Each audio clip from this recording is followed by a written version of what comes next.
네, 오늘 하나님의 말씀은 요한복음 17장 1절부터 5절까지의 말씀입니다. 요한복음 17장 1절에서 5절까지 함께 보시겠습니다. 제가 세 번역으로 봉독하겠습니다. 예수께서 이 말씀을 마치시고 눈을 들어 하늘을 우러러 보시고 말씀하셨다. 아버지, 때가 왔습니다. 아버지의 아들을 영광되게 하셔서 아들이 아버지께 영광을 돌리게 하여 주십시오. 아버지께서는 아들에게 모든 사람을 다스리는 권세를 주셨습니다.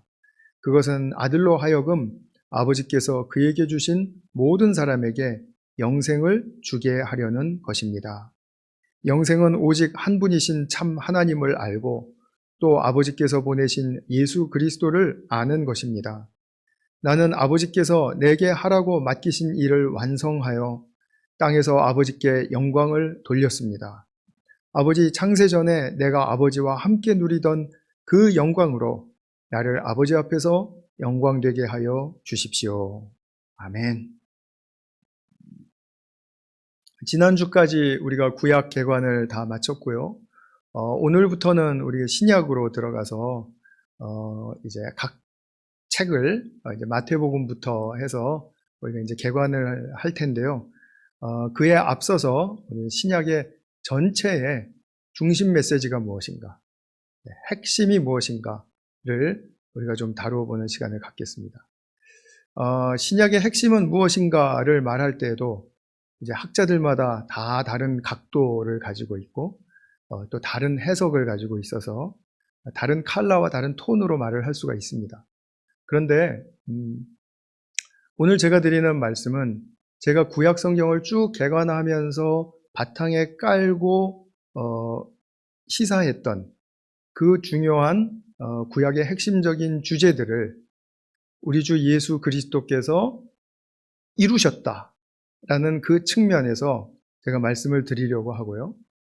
또 그 이루신 내용이 무엇인가, 그것이 우리에게 가져다주는 축복, 또 반면에 그것이 우리에게 경고하는 바는 무엇인가, 이 부분에 대해서 오늘 좀 말씀을 드리려고 해요.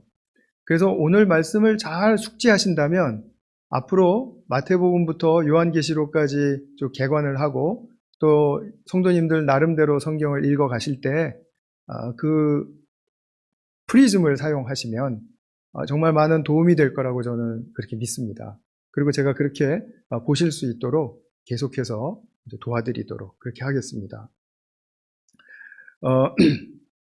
구약을 다루면서 제가 그 바탕에 계속해서 반복하면서 시사했던 주님의 그 구약의 중점은, 주안은 무엇이었습니까?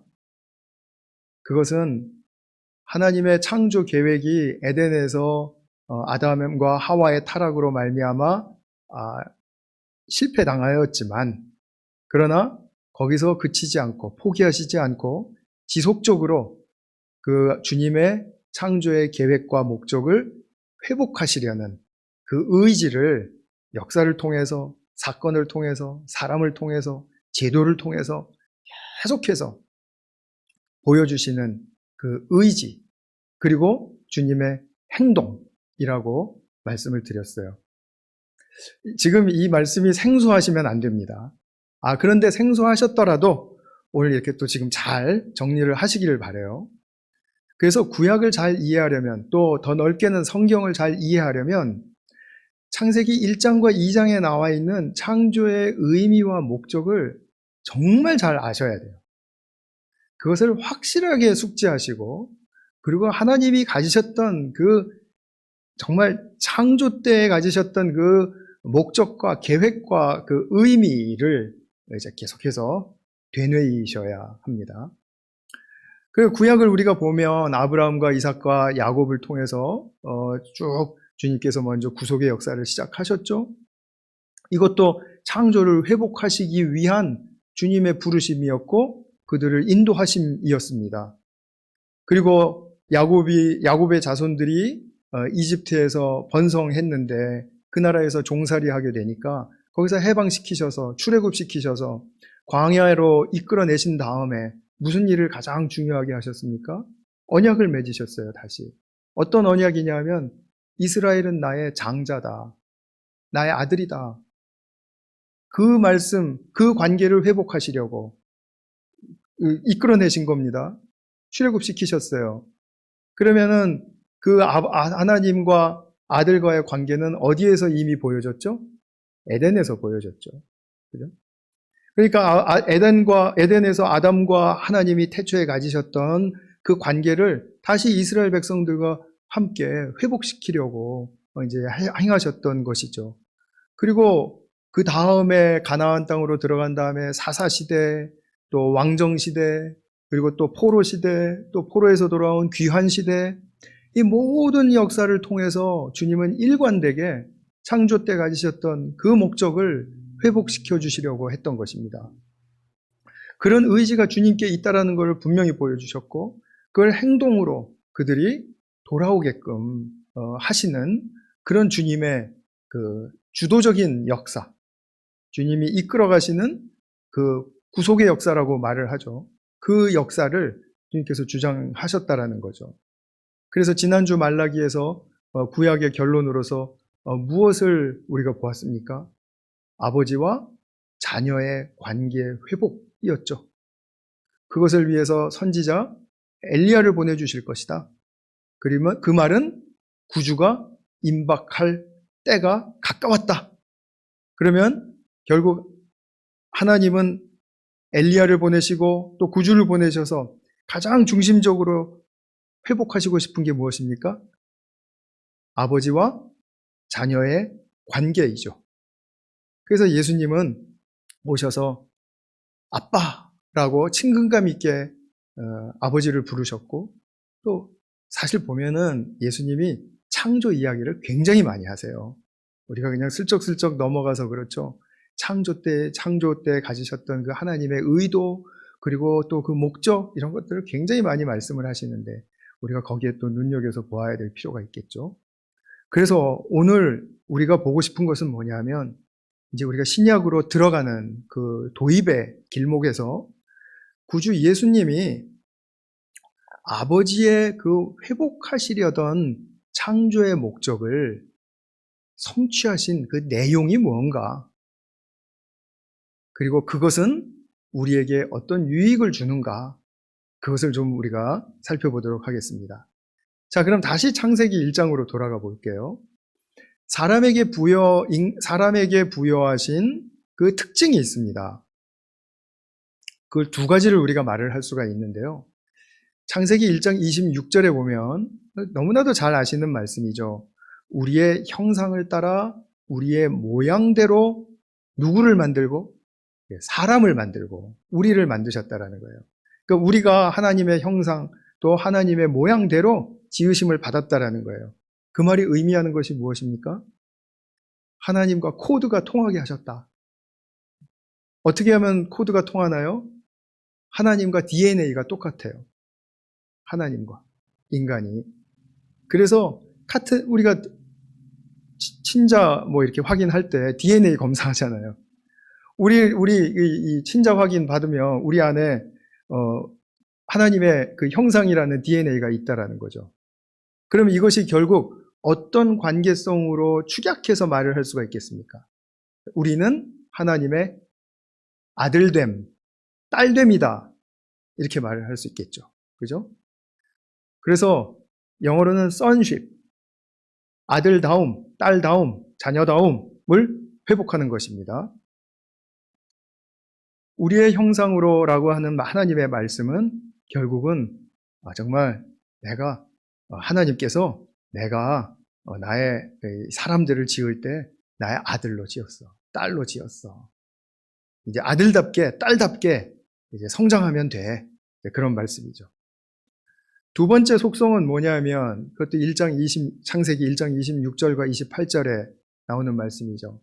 자, 충만하고 또 생육하고 번성하고 그다음에 이 땅에 있는 피조물들을 어떻게 하고요? 정복하고 그다음에 잘이란 말은 없지만 당연히 잘이란 말이 들어갈 수 있는 거죠. 다스리라. 다스리라. 자, 그래서 다스리라는 말을 통해서 우리가 알 수 있죠. 무엇을 다스립니까? 하나님의 피조계를. 그런데 마땅히 누가 이 피조계를 다스리셔야 합니까? 창조주이신 아버지가 당연히, 그죠? 이제 다스리셔야죠. 그런데 이 다스림을 누구에게 맡겼습니까? 인간에게, 사람에게. 그러면 하나님을 대행해서 피조계를 다스리는 자리로 우리를 부르신 거죠. 우리의 인생 자체가 무슨 일을 하든지 간에, 그죠? 다 이 피조계를 다스리는 자리로 부르셨다라는 거예요. 그 소명의식을 우리가 갖는 것은 너무 중요한 것이죠. 그래서 다스리는 것은 왕이 하죠. king. 근데 이 권세를 우리에게 주셨기 때문에 우리는 또 무엇을 가지고 있다고 영어로 말할 수 있을까요? kingship. 다스림. 다스림의 권세, kingship을 가지고 있다. 이렇게 말할 수가 있겠죠. 그래서 하나님이 태초에 인간을 지으실 때 두 가지 속성을 주셨는데 첫 번째 것은 sonship, 두 번째 것은 kingship입니다. 그래서 하나님이 인간 창조의 목적을 회복하신다라는 말씀은 이 두 속성을 우리에게서 회복시키시겠다라는 말씀이세요. 자녀답게 하시고요. 진정으로 사랑과 섬김으로 다스리게 하시는 그 다스림의 권세를 회복하시겠다라는 거예요.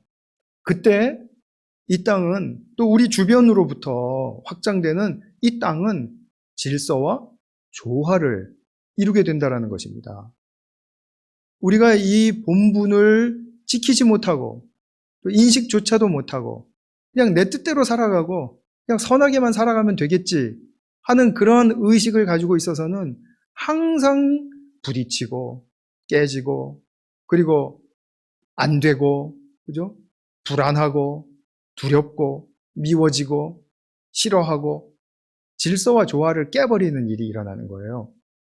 근데 이 질서와 조화를 잘 이루면 그 질서와 조화가 잘 이루어진 상태인 샬롬을 이루게 됩니다. 샬롬. 제가 이제 단톡방에 이제 글을 올리거나 할 때 항상 샬롬이라는 말을 많이 쓰잖아요. 몇 년 전부터. 이게 굉장히 좋은 인사라고 제가 생각이 들었습니다. 우리가 다 같이 질서와 조화를 이루어서 하나님이 주시는 평강과 그 사랑의 그 축복을 누립시다라는 말이 샬롬이죠. 샬롬. 그래서 그 축복을 누리는 상태로 나아가게 하시려고 하는 것이 창조의 목적이었습니다. 그런데 아시다시피 아담과 하와가 실패했죠. 그래서 이 sonship과 kingship을 회복하시려는 그 정말 하나님의 그 굳은 의지, 그리고 지속적인 행동, 그리고 하나님의 지혜로운 방법, 그렇게 해서 계속해서 그 백성들을 인도하시면서 돌아오라고 하시고 회개하라고 하시고 말씀 들으라고 하시고 그렇게 하시는 이유가 다 이 sonship과 kingship을 잘 회복시켜 주시기 위함이었죠. 그런데 인간의 이기적인 중심성은 결코 깨어지는 법이 없죠. 그래서 욕심이 있고 교만이 생기고 또 하나님 말고도 더 나를 도와줄 뭔가가 있겠다 싶어서 또 우상숭배까지 나아가게 되고 그러니까 나는 입술로는 주님을 고백하는데 나의 삶은 그냥 거기서부터 떨어져서 하나님을 경외하는 자리에서는 먼 자리에 있는 근데 그런 상태에 있는 것을 또한 많이 지적해 주셨죠. 이것이 구약의 결론이었습니다. 그러면 누가 이 sonship과 kingship을 완벽하게 회복하고 이 의미를 성취하셨는가? 바로 우리 주 예수 그리스도가 그렇게 하셨다라는 거죠. 그분이 뭔가 다른 모습으로 오셨습니까? 아닙니다. 우리와 똑같은 인간의 모습으로 오셨습니다. 그런데 주님은 이제 앞으로 우리가 볼 거예요. 그래서 그 내용은 생략하고 sonship에 관해서 아버지의 아주 기뻐하시고 사랑받는 아들이 되셨습니다. 누가복음 3장 22절에 보면 침례 요한에게 침례 받으실 때 하늘에서 음성이 들렸죠. 너는 내 사랑하는 아들이라. 기뻐하는 자라. 하나님이 아들을, 사랑하는 아들이라고 부르셨어요. 여기서만 그런 게 아니라 우리가 잘 알고 있는 변화산 사건, 그 사건 속에서 또 주님의 말씀이 들려졌죠. 마태복음 17장 5절, 또 마가복음과 누가복음에는 각각 9장에 나옵니다. 내 사랑하는 아들이요, 내 기뻐하는 자니 그의 말을 들으라. 그를 잘 보고 생각해보고, 그리고 그의 그 성취한 그 무엇을 인정하고, 그리고 따르라. 그를 따르라. 이 말이죠. 오늘 본문에서도 17장 1절 보면 아들을 영화롭게 하시고 아들이 아버지를 영화롭게 하소서. 이게 사랑하는 관계가 아니면 결코 이루어질 수 없습니다. 이것은 사랑의 그 차원을 훨씬 더 넘어서서 말하자면 아버지와 아들의 그 사랑의 관계가 최고조의 어떤 역동적인 복의 상태, 완전히 그 아버지와 아들의 관계가 충만한 이 세상에서 어디서도 누릴 수 없는 최고조의 그 축복의 상태, 관계의 축복, 그거를 말하는 거죠. 아들을 영화롭게 하시고 아들이 아버지를 영화롭게 하소서. 근데 이 말씀 오늘 17장 1절에서부터 우리가 5절까지 읽으셨는데요. 5절에 보면은 또 이 말이 또 나옵니다. 창세 전에 내가 아버지와 함께 누리던 그 영광으로. 뭐라고 그러셨습니까? 정말 기함할 말씀을 하신 거예요. 창세 전에 내가 아버지와 함께 누리던 그 영광이래요. 그러니까 삼위 하나님의 그 중에 두 분이 얼마나 사랑하는 그 관계가 완벽했는지 영광스러웠다라는 것이죠. 영광이라는 것은 이렇게 그 속성이 충만하게 드러나는 것을 말합니다. 그러니까 그 사랑의 축복의 관계가 드러나는 그런 관계였다라는 거죠. 그러면서 나를 아버지 앞에서 이제 이 땅에서 다시 영광되게 하여 주십시오. 창세 전에 아버지와 아들이 누리던 영광인데 그 영광스러움을 회복시켜달라. 딱 나오죠? 하나님이 지금 예수님을 통해서 그 사람에게 두셨던 창조의 목적을 예수님 안에서 회복하시려는 바로 그 순간이 지금 바로 이 자리에 다가왔다라는 거죠. 십자가에 돌아가시기 전날 밤이니까요.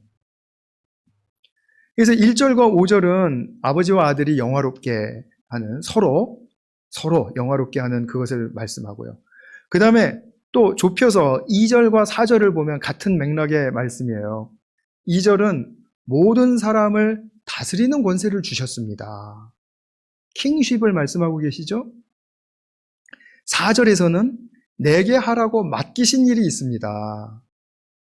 자, 그러면 내게 하라고 맡기신 일이 뭡니까? 다스림의 권세를 활용하는 것. 그죠? 그래서 이 킹쉽을 잘 실행하시는 것을 이제 맡기신 일이라고 그렇게 표현을 하셨습니다. 근데 이것을 완수하셨대요. 그러니까 그 다스림의 권세를 잘 실행을 하시니까 그러면 어떤 일이 그 내용 속에 들어가 있는가 하는 거죠.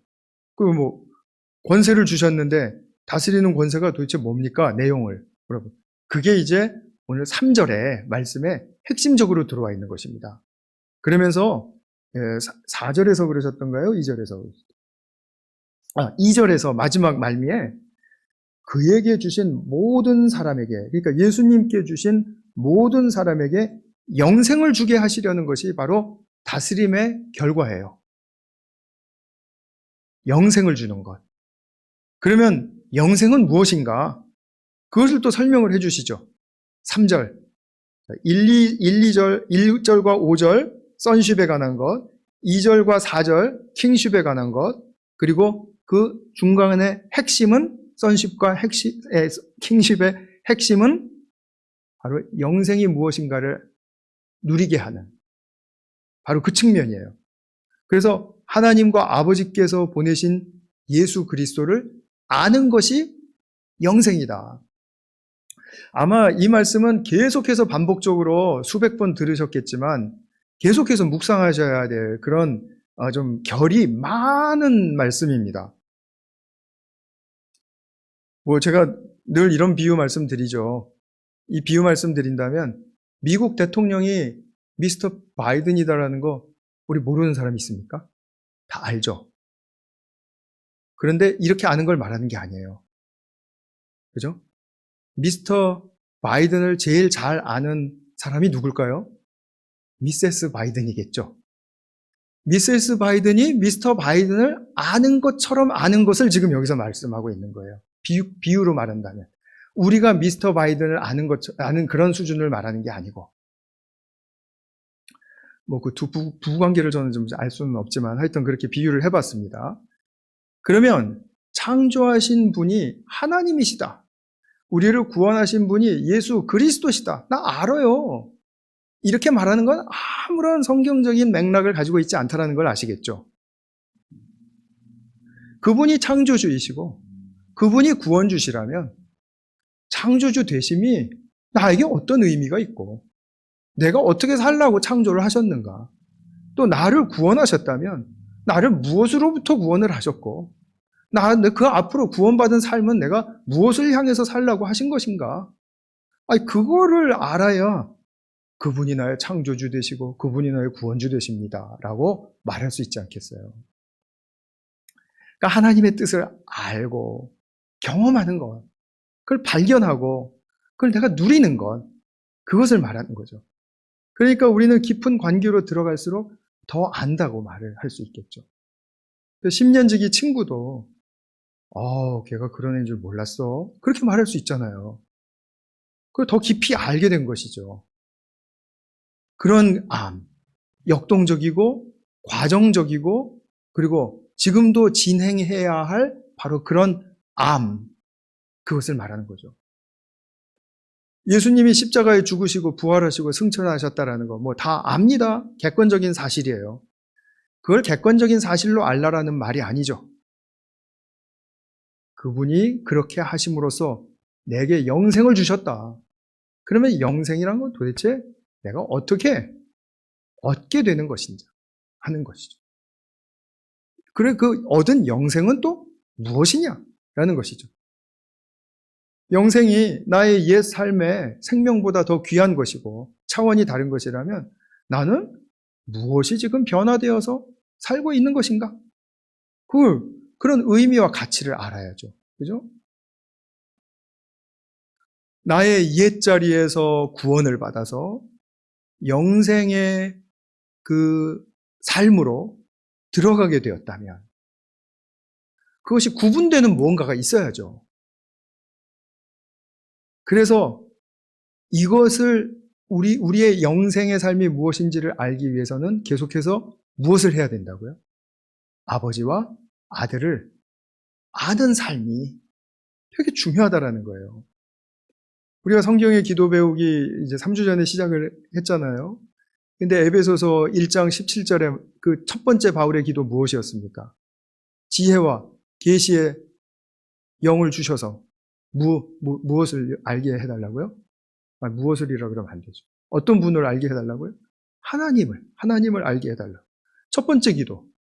골로새서에서는 어땠습니까? 골로새서. 마찬가지죠. 하나님의 뜻을 아는 지식을 채워주시기를.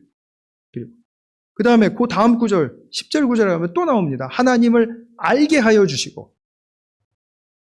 사도 바울이 하나님을 얼마나 더 아는 것이 중요하다라는 것을 피력하고 있는지 아시겠죠?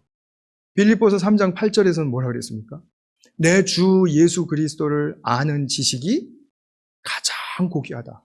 나머지 것들은 나는 배설물처럼도 여길 수 있다. 그렇게 말했잖아요. 얼마나 그것이 중요하고 정말 치명적으로 우리의 삶을 가꾸어가는 그 핵심이 되는가에 대한 그런 강조의 말씀이 되겠죠. 베드로후서 3장 18절에도 마지막 결론입니다. 우리 주 예수 그리스도를 아는 지식에서 자라가라. 구약은 어떻습니까? 구약에서도 마찬가지죠. 이사야서 11장 6절에서 9절 말씀은 참 재미있는 동화 같은 그런 그림을 우리에게 펼쳐주지만 굉장히 중요한 메시지가 담겨져 있습니다. 뭐냐면 이리와 양이 뛰놀고 아이가 독사굴에 손을 집어넣고 사자와 토끼가 하여튼 그 동물은 그냥 자세히 또 나중에 찾아보세요. 그것들이 다 이렇게 화목하게 사는 그 장면이 무엇을 연상시키는 장면입니까? 타락 전에 에덴의 모습이죠. 에덴. 자, 그러면 그 에덴의 그 정황을 그려주면서 이사야서 11장 6절에서부터 8절까지 그렇게 말씀을 하고 난 다음에 9절에서 갑자기 뜬금없이 이런 말씀이 나와요. 물이 바다를 채움과 같이 하나님을 아는 지식이 온 땅에 충만할 것이다. 이런 에덴의 상태로 회복이 되면 그러면 무엇이 충만해진다라는 겁니까? 하나님을 아는 지식이 충만해진다라는 거예요. 이 말씀은 하박국서에서도 또 인용이 되었고요. 호세아서 6장 같은 데 보면 호세아가 그 타락한 백성들 돌아오라고 하면서 무엇을 가장 강조합니까? 호세아서 공부할 때, 개관할 때 제가 말씀드렸죠. 여호와를 알자. 힘써 알자. 그죠? 여호와를 아는 지식이 가장 우리들에게 절박한 것이다. 이것을 얘기해 줬죠.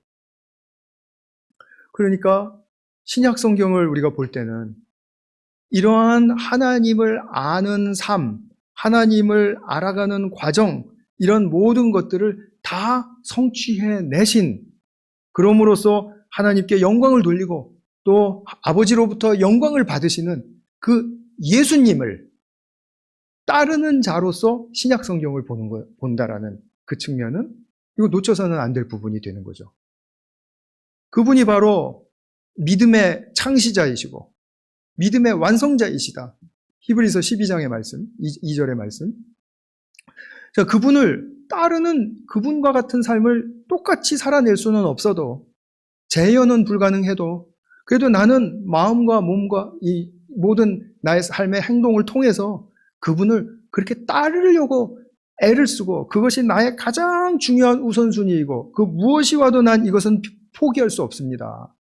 라고 고백하는 제자로 사는 것. 이것이 내 인생에 하나님께서 태초에 두신 창조의 목적을 회복하는 유일한 길이죠. 유일한 길.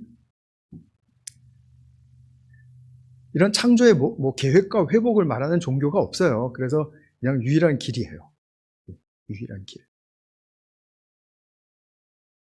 그러면 이렇게 유일한 길을 걸어갈 때 우리가 구원받죠. 그죠? 다시 한번 풀어서 말씀드리면 sonship과 kingship을 다 성취하신 예수님의 뒤를 따르는 우리들은 구원받았죠. 구원받았습니다. 그러면 우리의 삶의 특징은 무엇으로 나타나야 된다고요? 영생으로요. 영생은 무엇입니까? 아버지와 아들을 아는, 그것이 바로 우리의 삶의 특징이 되어야 돼요. 따라서 성도가 받은 구원의 중요한 표지는 무엇이냐면 이전에 몰랐던, 이전에 좀 덜 알았던, 미처 깨닫지 못했던 아버지와 아들을 알고 그분들과 깊은 관계 속에서 살아가는 것. 그것이 영생이다 라는 것입니다. 근데 우리가 구약에서 살폈듯이 중요한 한 원리가 있었습니다. 구원과 심판은 동전의 양면같이 꼭 붙어있다. 기억나세요? 붙어있어요. 어느 쪽에서 구원이 일어나면 어느 쪽에서는 심판입니다. 예를 들면 창세기 6장에 홍수가 나니까 방주 안에 있었던 노아와 가족은 구원을 받았죠? 그런데 그 똑같은 홍수로 말미암아 세상은 심판을 받았죠. 홍수라는 사건이 구원을 가져오기도 하고 심판을 가져오기도 했죠. 출애굽 때 이스라엘 백성들이 이집트로부터 해방되어서 나왔습니다. 구원받았습니다. 그런데 거기에 따른 심판의 사건이 있었죠. 이집트의 그 바로와 군사들은 완전히 심판당하지 않았습니까? 물속에 수장되고, 그리고 그 이후로 애굽은 경제적인 큰 충격을 받게 되었죠. 실질적으로. 또 출애굽 사건 말고도요, 제2의 출애굽이라고 하는 바벨론 포로로부터 돌아오는 사건을 또 기억해 보세요. 지금 구약을 우리가 쭉 한번 했더니 제가 구약 이렇게 사건을 설명드릴 때 얼마나 마음이 편한지 모릅니다. 정말 다 아시니까. 그죠? 바벨론의 포로에서 구원받았을 때 그 바벨론이라는 나라는 심판을 당했어요. 누가 활용되었습니까? 페르시아 제국이 활용되었어요. 심판의 도구로 사용해서 바벨론을 심판하셨습니다. 그 대신 이스라엘 백성들은 포로로부터 구원받았죠. 자, 그럼 이제 어려운 문제가 하나 남아요. 우리가 신약 시대에 들어와서 우리가 예수님 그 선십과 킹십을 이루신 그분을 우리가 따라가는 구원의 삶을 우리가 얻었는데, 그럼 도대체 누가 심판받은 겁니까? 제가 한번 말씀드린 적은 있습니다. 우리가 구원받았다면 누가 심판을 받아야 되지 않습니까? 누가 심판받았어요? 이게 들리네요. 사탄이 심판을 받은 것입니다. 사탄이 꽉 옥죄이고 있고 주도하고 있던 그 방식과 또 사고, 그리고 또 뭔가 그 습성, 세속적인 뭔가 욕심, 이런 것들로부터 우리를 선십과 킹십을 잘 구현해내기 위해서 구원을 해주셨으니까, 그러려면 어떻게 해야 되죠? 사탄이 심판을 받아야 우리가 그 삶으로부터 빠져나올 수 있죠. 계속 사탄이 이미 장악하고 있는 그 권세 아래에서 우리 스스로 나올 수 있는 힘이 없기 때문에 주님께서 그를 심판하셔야만 우리는 옛삶으로부터 새 삶으로 나갈 수 있는 것이죠. 그런데 사탄이 심판을 받은 것은 눈에 보이질 않습니다. 그렇죠? 그런데 사탄이 주도하고 자기 방식대로 다스리던 세상은 심판받았어요. 이미. 그 심판이 드러났어요. 어떻게 드러났습니까? 욕심대로 막 살다 보니까 나라 간에 전쟁이 일어나요. 그 전쟁에서 일어나면 승리하면 또 좋아해요. 거기서 지면 또 완전히 파멸이에요. 이게 심판받은 모습이에요. 심판. 왜 그런지는 제가 좀 이따 설명하겠습니다. 사람들이 내가 생존해야 되겠다라는 그 사탄이 집어넣어준 그 생존에 대한 두려움, 불안이 막 작동을 하니까 이 경쟁이 지나쳐서 그냥 즐겁게 경쟁하는 게 아니라 무한 경쟁으로 남을 죽이기 위해서 경쟁을 해요. 그러다 보니까 많은 사람들이 어디로 가는지도 모르게 달려가다가 다 삶의 허물을 만납니다.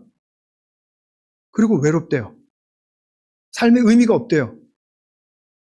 그래서 요즘 보면은 죽음의 가장 첫 번째 원인이 스스로 목숨을 끊는 그런 현상이 아닙니까? 그 말이 우리에게 말해주는 게 뭡니까? 얼마나 허무하면, 그죠? 얼마나 공허하면, 그러면 그 스스로 목숨을 끊는 사람들의 공허와 허무와 살아있는 우리와는 관계가 없나요? 당연히 똑같은 허무와 공허를 느끼고 있죠. 우리는 어떻게 지금 살고 있지만, 그들은 어떤 일이 닥쳤는지 모르지만 어떤 이유에서인지 스스로 목숨을 끊은 것이죠. 이게 뭡니까? 이게 세상이 심판을 당했다라는 증거입니다. 증거. 에덴에서 타락하지 않고 계속해서 그 모습이 성장하며 발전하며 지속되어 왔다면, 그러면 이렇게 전쟁으로 무참히 사람을 죽이고서도 승리했다고 좋아할 그런 세상이었을까요? 아니면은 내가 먹고 살 것이 너무 불안해서 무한 경쟁하다 보니까 남을 죽여도 되고, 죽인다라는 게 이렇게 망하게 해도 되고, 공허와 허물을 그렇게 해서 느끼는 것이 태초에 하나님이 가지셨던 계획과 목적이었습니까? 전혀 아니었지 않습니까? 예수님 말씀대로 보면 아버지와 아들이, 그죠? 아버지와 자녀가 서로 영광을 돌리고 영광 받고 영화롭게, 그죠? 그것은 사랑과 기쁨과 질서와 조화가 정말 너무나도 완벽하게 샬롬인 상태를 말하는 거죠. 그런데 이 세상이 그런 지경으로 계속해서 지속되고 있다. 이런 그 부정적이고 파멸적인 그런 모습으로 지속되고 있다. 이것은 뭡니까? 사탄이 지배하던 나라는 이렇게 심판을 당하는 거야. 그걸 보여주시는 겁니다. 그런데 이런 것들이, 이런 과정이 지나갈 때, 우리가 직접 그 속에서 지나갈 때는 이게 심판인지 아닌지 분별하기 어렵습니다. 그리고 심판인지 아닌지 분별하려고 해서도 안 돼요. 근데 그것은 결국 어떤 과정의 끝에 가보면 이제 알게 되는 것입니다. 파멸과 무질서의 상태를 보면, 아, 세상은 순방향으로 흐른 것입니까? 창조의 순방향으로 흐른 게 아니죠. 역방향으로 흐른 거죠. 그러면 이것이 심판이라고요. 이것이 세상이 심판받은 증거이고요. 그래서 제가 지난주 구약을 다 마치면서 가장 마지막 설교의 그 문장에서 제가 이렇게 말씀드렸습니다. 우리 모두 심판을 피합시다. 이런 심판받은 세상에 휩쓸려 살지 맙시다.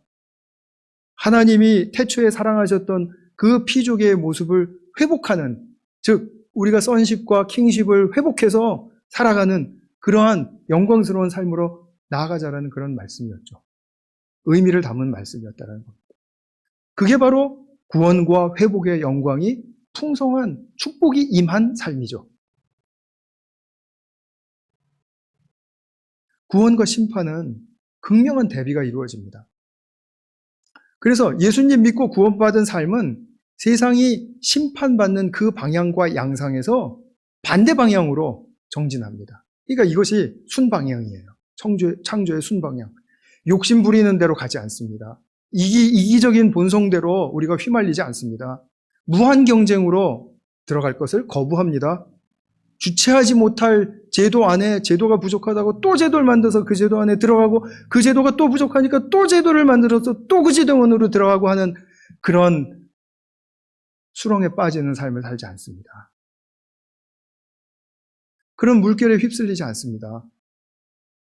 왜냐하면 우리는 선십과 킹십을 회복한 예수 그리스도를 분명하게 우리의 깃발로 삼고 그분을 따라가고 있기 때문이죠. 이것이 바로 창조의 순방향입니다.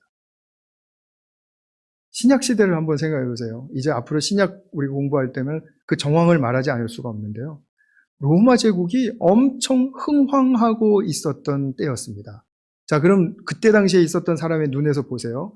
로마는 성공했습니까? 실패했습니까? 성공했죠. 그때 사람들 눈에 의하면. 그죠? 그런데 요한계시록에 사도 요한이 뭐라고 말을 하죠? 조금 좀 이 적나라한 말을 섞어서 말하면, 이놈의 제국은 이미 심판을 당했다라고 얘기를 해요. 당했다. 당할 것이다가 아니고 당했다라고 이야기를 해요. 왜냐? 그 심판당한 그 정황들이 계속 그 제국에 흥황되는 모습으로 보일지 몰라도 다 나타나기 때문에, 욕심과 비리와 또는 음모와 또는 서로 이런 것들, 그리고 힘으로 장악하려고 하는 그런 모습들, 힘 있는 자가 다 자기 마음대로 해버리는 그런 정황들, 다 그것이 심판받은 모습이라는 거예요. 결국은 그것은 끝은 분명하다. 공허와 파멸이다. 이것을 우리에게 말해주고 있는 것이죠. 그러니까 로마의 제국에서 살면서 그 탁월한, 그죠? 제도와 또 그렇게 막 잘 나가는 그 부유해지는, 그죠? 윤택하고 편리해지는 그런 정황 속에서 살던 보통 사람이 이것이 심판이라고 어떻게 읽어낼 수가 있었겠습니까? 그냥 좋은 게 좋은 거죠. 오늘날 우리도 마찬가지입니다. 경제가 좀 펴고, 어떻게 우리가 좀 더 잘 살게 되고, 그렇게 되면은, 그것이, 이 세상 하나님이 잘 돌봐주셔서? 아니에요. 그 속에 무엇이 있는지를 봐야죠. 남을 밟고자 하는 무한 경쟁에 그 의도가 들어가 있는지, 아니면 힘을 가지면 나는 내 주도권을 지어버릴 거야. 그리고 내가 조종해버릴 거야. 라는 그런 욕망이 있는지, 그런 게 있는 세상이라면 아무리 잘 되는 것처럼 보여도 그것은 심판당한 것이죠. 그리고 그 끝은 우리가 분명히 아는 바이죠. 이것을 읽어내셔야 된다는 것입니다. 그래서 우리는 구원받은 자로서 예수님의 그 선십과 킹십을 성취하신 길을 우리가 따라서 가는 거죠. 그래서 그분의 죽으심과 또 그분의 부활과 또 그분이 승천하신 후에 우리와 함께 하시며 성령을 보내셔서 우리로 하여금 살게 하시려는 그 죄를 극복한, 죄로부터 구원된 삶이 어떠해야 되는지를 알게 하시고, 그렇죠? 알게 하시고, 그리고 그것을 따라가게 하시는 그러는 축복의 삶. 그럴 때 우리의 삶의 주변은 샬롬, 창조의 순방향으로 가는 하나님의 피조계가 이루어지는 것이고요. 또 창조 때 말씀하셨던 생육하고 번성하라, 충만하라 라는 말은 선십과 킹십을 가진 사람들이 생육하고 번성하고 충만할 때, 그죠? 그 샬롬인 그 영역이 점점 더 확장되어 가겠죠. 그래서 크리스찬 정치가들도 나오고, 크리스찬 경제인들도 나오고, 크리스찬 문인들도 나오고, 이렇게 해서 각각 자기가 속한 영역 속에서 이 샬롬의 세계를 확장해가는 그 창조의 순방향으로 가는 그 복된 세계를 우리는 지금 바라보고 꿈꾸고 있는 것 아닙니까? 제가 말씀을 맺어야 하는데 이렇게 지금 열변을 토하고 있네요. 그래서 제가 정말 말씀을 맺기로는 앞으로 신약을 이제 보실 때 우리가 따라야 할 그 예수님의 성취의 길에 대해서 우리가 말씀의 가르침을 잘 배워서 또 익혀서 실천하면서 정말 구원의 영광이 무엇인가, 그것을 우리 가까이서부터 누리실 수 있기를 간절한 마음으로 축원합니다. 같이 한번 기도하겠습니다.